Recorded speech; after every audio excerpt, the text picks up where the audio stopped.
Last year, two travelers in their 60s boarded the exact same flight. Same aircraft, same departure time, same destination. One landed feeling stiff, dehydrated, and exhausted for 2 full days. The other walked off the plane feeling almost as fresh as when she boarded. The difference wasn't her health and it wasn't luck. It came down to a handful of simple habits she followed before she ever sat down in her seat. In this video, I'll show you 10 things every traveler over 60 should do before takeoff. Things that can protect your joints, your circulation, and your energy for the rest of your trip. Some take less than a minute, one costs nothing at all, and my favorite happens before you even reach the gate. If you want more travel tips like this, hit subscribe. 10. Choose your seat with your body in mind. Most travelers pick a seat based on the view or how quickly they can get off the plane. After 60, comfort and circulation should come first. An aisle seat makes it far easier to get up, stretch your legs, and walk to the restroom without disturbing anyone. Bulkhead seats often offer extra legroom, and exit rows, if you're able to assist in an emergency, can give you room to fully extend your knees. Before boarding, take a moment to check the seat map and choose a spot that lets you move freely during the flight. It's a small decision made in seconds, but it can make hours in the air far more comfortable. 9. Wear compression socks before you sit down. One of the most overlooked habits for older travelers is wearing compression socks, and putting them on before you sit down matters more than most people realize. Sitting for long periods slows blood flow in the legs, which can lead to swelling and, in rare cases, more serious circulation problems. Compression socks help keep blood moving properly, especially on flights longer than 3 or 4 hours. Many travelers wait until their legs already feel heavy to put them on. By then, the socks are far less effective. Slipping them on before you even board takes less than a minute, but it can protect your circulation for the entire flight. 8. Pack your medications in your carry-on, not your checked bag. Here's a mistake that can turn a minor delay into a real problem. Checked bags occasionally get lost, delayed, or routed to the wrong city. And if your medication is inside, you may not have access to it for days. Always keep prescription medications, along with a printed list of what you take and the dosages, in your carry-on bag. It's also worth packing a day or two of extra medication in case your return trip gets delayed. If your medication needs to stay cold or requires documentation to carry through security, check the rules ahead of time so there are no surprises at the checkpoint. This single habit costs nothing and takes a few extra minutes to organize, but it can prevent a genuinely stressful situation far from home. Enjoying the video so far? Give it a thumbs up. It really helps the channel and I truly appreciate the support. Number 7.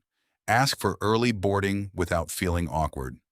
Many travelers over 60 qualify for early boarding but never use it, either because they don't realize it or because they feel uncomfortable asking. Early boarding gives you extra time to settle into your seat, store your carry-on without rushing, and avoid being jostled in a crowded aisle. Most airlines allow travelers who need a little more time to board before general boarding begins. No explanation required. If you're unsure whether you qualify, simply ask the gate agent when you check in. There's no shame in taking the calmer, less crowded option. Those extra few minutes can mean the difference between a stressful scramble and a relaxed start to your flight. Number 6. Set a reminder to move. Every hour, long flights make it easy to stay seated for hours without realizing how much time has passed. For older travelers, that's exactly when problems like stiffness and poor circulation start to build. Set a simple timer on your phone or watch to remind you to stand up, stretch, or walk the aisle every hour. Even a short walk to the restroom and back can make a noticeable difference by the time you land. If getting up isn't possible because of turbulence or a meal service, try simple seated stretches instead, rotating your ankles, flexing your feet, or gently rolling your shoulders. It takes a moment to set the reminder, but staying consistent with movement is one of the easiest ways to arrive feeling better. Number 5. Bring your own neck and lumbar support. Airline seats are rarely designed with long-term comfort in mind, and that becomes more noticeable the longer you sit and the older you get. A small inflatable or compressible travel pillow for your neck, along with a lightweight lumbar cushion for your lower back, can dramatically reduce stiffness on longer flights. These items pack down small enough to fit in almost any carry-on. Don't count on the airline to provide the support you need. Blankets and small pillows, if offered at all, are rarely enough for real spinal support. Packing your own supports takes up very little space, but it can be the difference between arriving relaxed and arriving in pain. Number 4. Stay ahead of dehydration, not behind it. Cabin air is significantly drier than the air you breathe on the ground, and dehydration affects older travelers more quickly, often leading to headaches, fatigue, and dizziness. Instead of waiting until you feel thirsty, drink water consistently throughout the flight and be cautious with alcohol and caffeine, since both increase fluid loss at altitude. Bringing an empty water bottle through security and filling it up at a fountain past the checkpoint is one of the easiest ways to stay hydrated without waiting on the beverage cart. Staying ahead of dehydration rather than reacting to it can make a noticeable difference in how you feel once you land. Quick question. Have you ever had a flight where dehydration or stiffness caught you off guard? Share your story in the comments to help other travelers prepare better. Number 3. Confirm your wheelchair or mobility assistance in advance. If you use a cane, walker, or simply appreciate a shorter walk through a large airport, don't wait until you arrive to ask for help. Requesting wheelchair or mobility assistance when you book your ticket, or at least 48 hours before your flight, ensures the airport has staff and equipment ready when you need them. Arranging it last minute at a busy terminal can mean long waits or assistance that isn't available in time. This service is typically free, and using it doesn't mean giving up your independence. It simply means arriving at your gate with more energy left for your trip. A quick phone call or an extra step during online booking can save you from an exhausting walk through a terminal you weren't prepared for. Number 2. Check your travel insurance covers. Medical emergencies abroad. Many travelers over 60 assume their regular health insurance will cover them if something goes wrong overseas. In most cases, it won't.